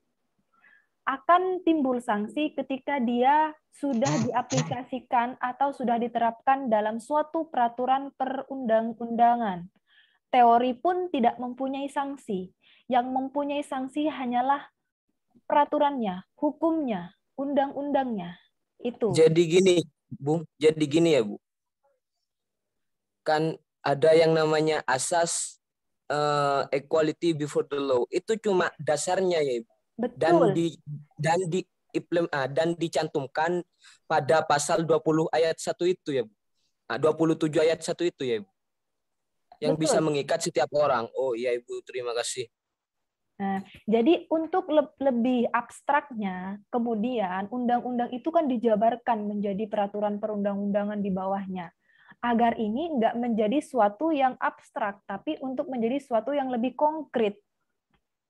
Nah, nggak mungkin kan kita melakukan suatu tindakan, tapi acuannya hanya menggunakan konstitusi. Nah, sedangkan di dalam konstitusi itu nggak ada. Di dalam konstitusi pun itu nggak ada sanksi pidananya, nggak ada sanksi administratifnya, itu nggak ada. Kita nggak temukan di situ. Nah, kita menemukannya di mana? Di KUHP-nya. Kita menemukannya di mana? Di BW-nya atau KUH Perdatanya. Nah, itu yang saya maksud. Jadi, semakin ke bawah, ini akan semakin bersifat lebih konkret. Tapi acuannya tetap tidak boleh menanggalkan apa yang sudah disebutkan itu tadi, teori tujuan hukum. Jadi untuk mencapai keadilan, kemanfaatan, dan juga kepastian itu tidak boleh tidak ada. Jadi harus ada dalam kita merumuskan suatu peraturan perundang-undangan. Itulah gunanya hukum. Jadi hukum itu tidak hanya digunakan sebagai alat untuk anggaplah membunuh seseorang. Tapi hukum ini dapat digunakan sebagai alat-alat yang lainnya untuk menciptakan keteraturan, law as a tool of social order, untuk menciptakan law as a tool of social engineering, untuk penghidupan yang kedepannya. Ini hukum ini merupakan alat, tapi alatnya nggak hanya satu gitu loh. Untuk menciptakan keteraturan, iya. Untuk menegakkan keadilan, iya. Untuk menciptakan suatu rekayasa masyarakat, iya. Dan lain sebagainya. Jadi sangat luas. Jadi istimewanya mempelajari hukum itu. Jadi tidak hanya terbatas pada masalah hanya sanksi saja. Tapi betul yang dikatakan siapa tadi barusan, bahwa yang di dalam asas itu nggak ada sanksi. Masih belum ada sanksinya. Akan memiliki sanksi ketika asas itu sudah diaplikasikan atau dituangkan ke dalam norma-norma hukum yang berada di peraturan perundang-undangan. Ada lagi rekan-rekan mahasiswa? Ibu, saya Ibu. Iya, Mas Ini Sofyan. ada pertanyaan dari Ali, ada pertanyaan bukan dari saya Ibu, dari Ali Wasi. Cuman karena mic speaker di handphonenya itu rusak, jadi dia menanyakan kepada saya dan untuk disampaikan kepada Ibu. Oke, silakan Mas. Pertanyaannya begini Bu, di masa PPKM itu kan ada pembubaran pedagang kaki lima Ibu, yang dilakukan oleh polisi dan juga Satpol PP.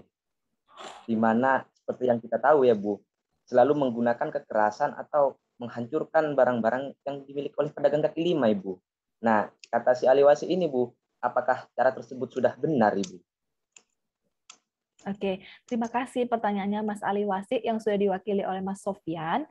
terkait masalah sifat arogansi dari para penegak hukum, khususnya untuk para penegak bagi pedagang kaki lima. Ini biasanya dilakukan oleh Satpol PP, oknum Satpol PP.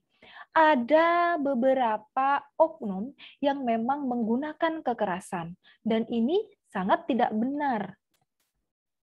Yang mengatakan itu benar, saya rasa orang-orang yang memang hanya memiliki sifat yang memang arogansi ya. Kalau saya katakan, ya saya tahu. Kalau misalnya hanya dikasih tahu pengertian sekali dua kali, mungkin memang nggak akan didengarkan. Baru mereka akan pindah dari tempat itu ketika mereka digusur, lalu barang-barangnya disita dan lain sebagainya. Untuk melakukan penggusuran, ini memang sudah diatur atau dilindungi oleh undang-undang. Sama halnya seperti polisi. Ya, polisi diperkenankan untuk menembak seorang tersangka yang kabur misalnya. Itu polisi nggak akan dipidana, karena dia tugasnya adalah dilindungi oleh undang-undang. Sama halnya dengan Satpol PP. Ketika mereka melakukan penggusuran, mereka sudah dilindungi oleh undang-undang. Tapi caranya itu tidak seperti itu. Mereka menggunakan cara-cara yang memang layak, ataupun cara itu tidak sampai melakukan cara-cara kriminal, misalnya sampai memukul, sampai menganiaya, dan lain sebagainya. Itu tidak boleh, itu tidak diperbolehkan. Nah, kalau misalnya menyita barang, itu masih boleh, dan itu dilindungi oleh undang-undang. Barangnya itu disita untuk beberapa kurun waktu misalnya. Nah, untuk membuat efek jerahnya itu. Jadi kalau misalnya sampai disita dan tidak dikembalikan, itu juga tidak benar. Dan itu tidak boleh. Dan itu menyelewengi tugasnya, tugas dan wewenangnya sebagai Satpol PP. Seperti itu ya, Mas Sofyan. Jadi ada beberapa tugas dari abdi negara seperti polisi, TNI, dan lain sebagainya. Mereka boleh menggunakan alat yang memang dikuasakan oleh undang-undang. Misalnya mereka diperbolehkan kan menyimpan senjata api. Ya kan? Mereka oleh undang-undang diperbolehkan menyimpan senjata api. Dalam keadaan apa? Dalam keadaan berdinas. Kalau misalnya mereka tidak keadaan dalam bertugas atau berdinas, mereka tidak dalam keadaan tidak melaksanakan tugasnya, melakukan penyidikan dan lain sebagainya, ketika mereka menggunakan pistolnya dan mereka menembakkan kepada sembarang orang, mereka akan tetap dipidana meskipun dia adalah oknum polisi. Seperti itu. Kecuali mereka menggunakan pistolnya untuk ditembakkan kepada tersangka yang kabur ataupun tersangka yang menyangkal dan lain sebagainya, itu diperbolehkan karena itu dilindungi oleh undang-undang. Dan misalnya melakukan penyitaan terhadap barang bukti, terhadap handphone, itu diperbolehkan. Nah, itu yang namanya penyitaan.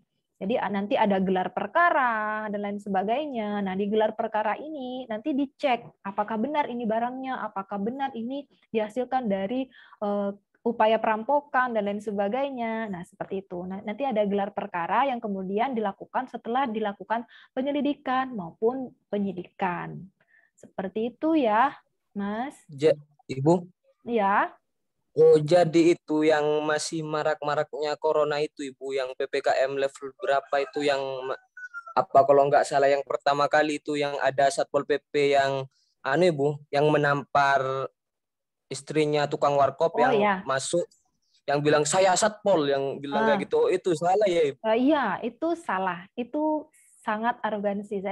Saya sendiri secara pribadi sangat menyayangkan sikap oknum yang seperti itu.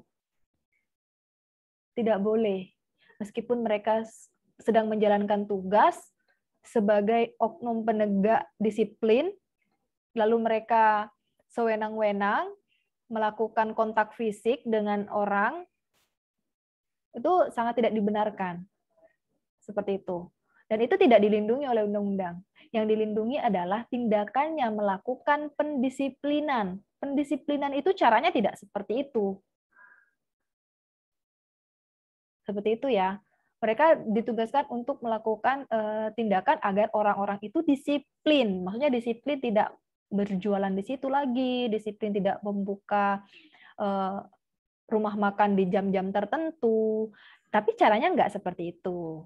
Ya, masih banyak cara lain yang memang diperbolehkan oleh undang-undang. Tidak harus sampai menganiaya, menampar dan lain sebagainya itu tidak diperbolehkan dan itu tidak benar. Ya, rekan-rekan mahasiswa, ada yang disampaikan lagi? Saya, Ibu. Pertanyaan saya sendiri nih, Bu. Oke, terima kasih. Lanjut, Mas Sofyan. Jadi begini, Ibu. Jika misalkan ada perda yang melanggar undang-undang, loh, Bu. Tapi itu sudah menjadi kesepakatan bersama. Apakah itu boleh, Bu? Perda yang sudah diundangkan, ya, sudah disahkan, itu berdasarkan kesepakatan bersama, ya kan? Apakah itu boleh ketika itu bertentangan dengan undang-undang yang di atasnya? Seperti itu. Iya, Ibu. Sekarang seperti ini. Dalam menciptakan suatu undang-undang atau merumuskan suatu peraturan, tatarannya nggak usahlah setinggi undang-undang. Itu kita harus nggak boleh lupa yang namanya hierarki peraturan perundang-undangan. Ada yang namanya rasio legis. Rasio legis dari terciptanya suatu peraturan perundang-undangan. Satu, mengapa mengapa peraturan itu perlu dibuat? Kedua, untuk apa? Ketiga, urgensinya apa? Sehingga peraturan itu perlu dirumuskan. Kenapa? Kok nggak pakai undang-undang ini? Kenapa harus ada undang-undang ini? Nah, pertanyaan-pertanyaan seperti itu nantinya perlu dibuat terlebih dahulu sebelum kita langsung menyusun pasal-pasalnya, karena itu merupakan naskah akademik. Pernah tahu ya naskah akademik? Karena sebelum DPR, sebelum melakukan pembahasan tentang pasal per pasal, mereka harus menyelesaikan dulu naskah akademiknya. Naskah akademik ini isinya apa saja? Urgensinya itu tadi, seperti landasan filosofisnya apa, landasan sosiologisnya apa, lalu landasan secara yuridisnya apa. Landasan secara yuridis bisa kita temukan di dalam konstitusi. Misalnya untuk menjamin hak-hak ini, untuk menciptakan penghidupan yang layak dan lain sebagainya seperti yang dituangkan di dalam UUD 1945. Lalu landasan sosiologisnya apa? Masyarakat saat ini sudah terdampak COVID sehingga banyak yang kehilangan lapangan pekerjaan dan lain-lain sebagainya. Contohnya itu landasan sosiologisnya. Lalu landasan filosofisnya apa? Apa yang melatar belakangi dan apa yang menjadikan sejarah sehingga hal ini perlu untuk dirumuskan. Filosofisnya apa? Nah, jadi tidak serta-merta ini berdasarkan kesepakatan, ya saya setuju, ya seperti ini. Nah, itu dituangkan dulu dalam naskah akademik, dirunut dulu hal yang sangat menjadi urgensi dari terbentuknya aturan itu apa.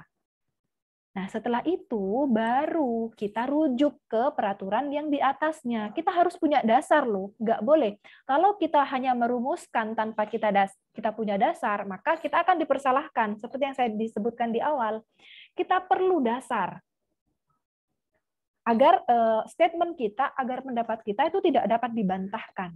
Nah, itu maksud saya. Nah, tinggal nanti bagaimana ketika apa yang sudah kita tuangkan dalam peraturan perundang-undangan, kemudian itu ada dasarnya, tapi ada dasar yang lebih kuat, dan dasar itu mengalahkan pendapat saudara, itu bagaimana nanti kita sanggup atau mampu mempertahankan pendapat kita.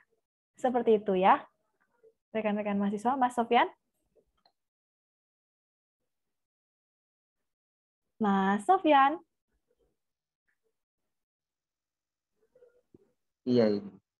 Jadi memang perlu kita ketahui tidak sesederhana itu dalam kita merumuskan peraturan perundang-undangan, harus dirunut dulu khususnya rasiologisnya dari 3 hal itu tadi, 3 indikator itu tadi.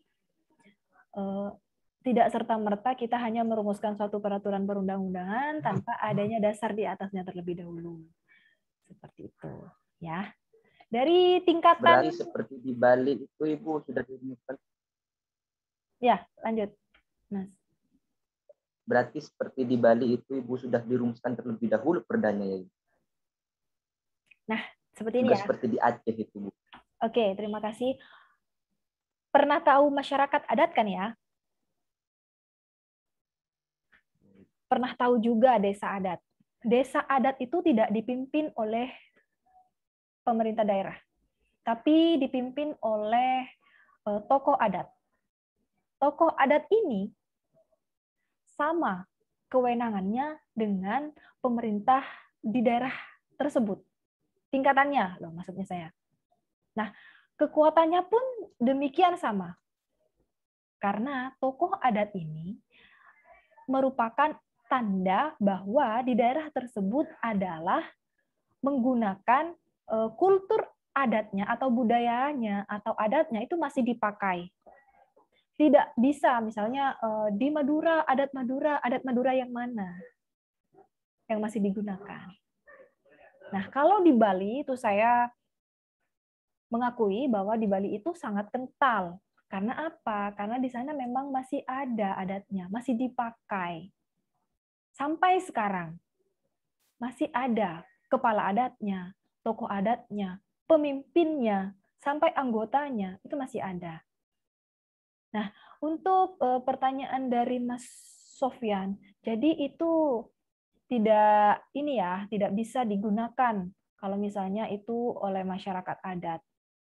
Bisa digunakan, tapi lebih kuat mana? Kalau misalnya itu berada dalam tataran masyarakat adat, maka yang dimenangkan memang hukum adatnya daripada hukum nasionalnya. Bagaimana penyelesaian oleh masyarakat adat itu, oleh para tokoh adat itu mampu menyelesaikan permasalahan-permasalahan itu, misalnya terkait masalah perkawinan, perceraian, pembagian harta, dan lain sebagainya. Itu kan masih digunakan atau masih menggunakan penyelesaian secara adat. Seperti itu ya, Mas Sofyan. Ya, Ibu, dipahami, Bu. Yang lain? Saya, Bu, ingin bertanya, Bu. Mas siapa? Tommy Mustafa. Oke, on cam dulu, Mas. Aduh, bentar.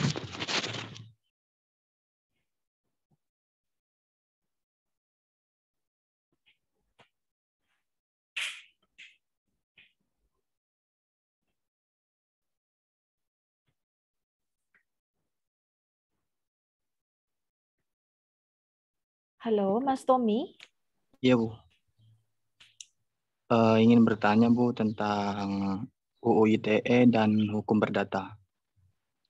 Menurut saya itu UU ITE dan hukum perdata kayak simpang siur, Bu. Seperti contoh kasusnya, ketika ada seseorang yang melakukan pengancaman, kebanyakan yang saya tahu itu dikenakan hukum UU ITE, Bu, bukan perdata. Sedangkan di hukum perdata itu sudah ada pasal tentang pengancaman, Bu.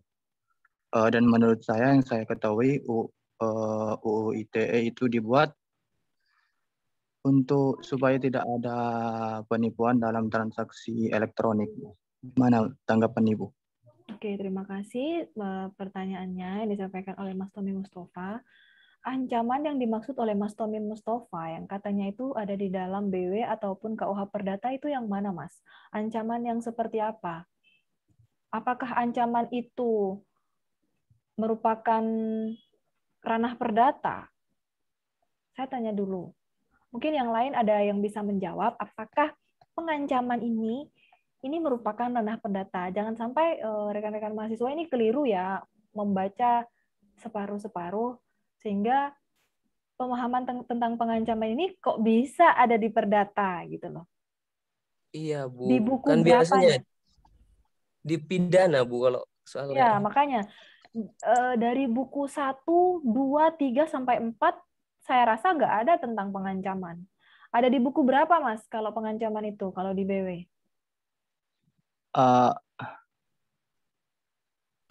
mungkin KUHP ya, jangan-jangan. kemungkinan KUHP, Ibu. Oh, Iya, Bu. kalau KUHP ya betul, itu memang merupakan suatu tindak pidana. Pertanyaannya Mas Tommy, bisa diulangi lagi? Jadi kenapa pengancaman itu lebih menggunakan ITE begitu daripada KUHP begitu ya, Mas? Iya. Oke, saya jawab. Sebenarnya ini sudah dibahas juga barusan bahwa tindak pidana dunia maya atau cybercrime itu apakah merupakan tindak pidana khusus atau tindak pidana umum? Mungkin yang lain ada yang Khusus. Oke, tindak pidana khusus. Sekarang, apakah di dalam KUHP itu menyebutkan adanya penyelesaian atau pasal lah, salah satu aja pasal yang menyatakan transaksi secara kasus ataupun pengancaman secara elektronik? Apakah ada di dalam KUHP?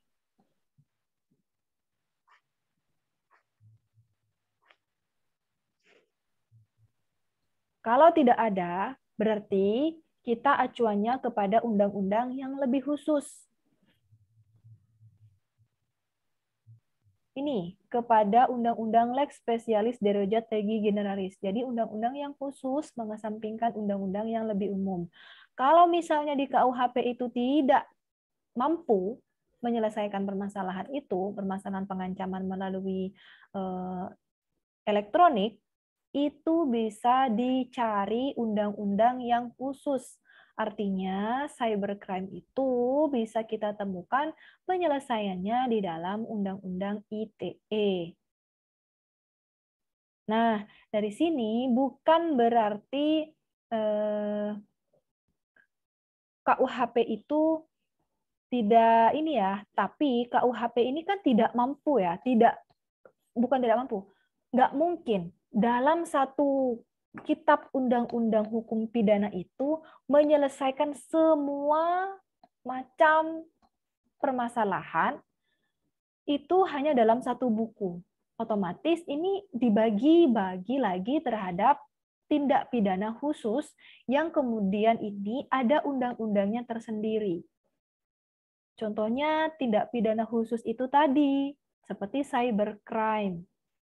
Nah, cybercrime ini memang untuk pengancaman dan lain-lain sebagainya, berita hoak dan lain sebagainya itu yang menggunakan media elektronik, ini penyelesaiannya itu dapat diselesaikan dengan mengacu kepada Undang-Undang ITE.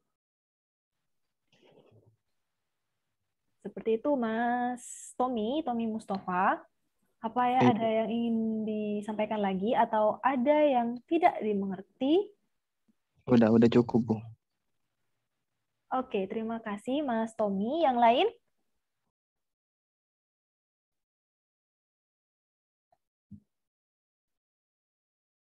Mas Telamir ya? Mungkin gini, Bu, mungkin gini ya, Bu. Kalau misalkan tidak ada undang-undang seperti cybercrime itu yang seperti misalkan kalau kita mengancam kayak di dunia maya itu dikenakan dikenakan undang-undang ini, mungkin banyak orang yang menyalahgunakan ya, Ibu. Betul. Sewenang-wenang seperti menipu kayak di dunia maya itu, menipu kayak di Facebook, di mana mungkin orang-orang banyak yang kayak gitu, dan itu juga merupakan tindakan yang merugikan orang lain gitu, Ibu, mungkin. Betul, jadi tidak mampu yang namanya KUHP itu mencakup segala macam aspek, apalagi sekarang ada dunia maya yang belum tentu kita ketahui siapa pelakunya, kan seperti itu.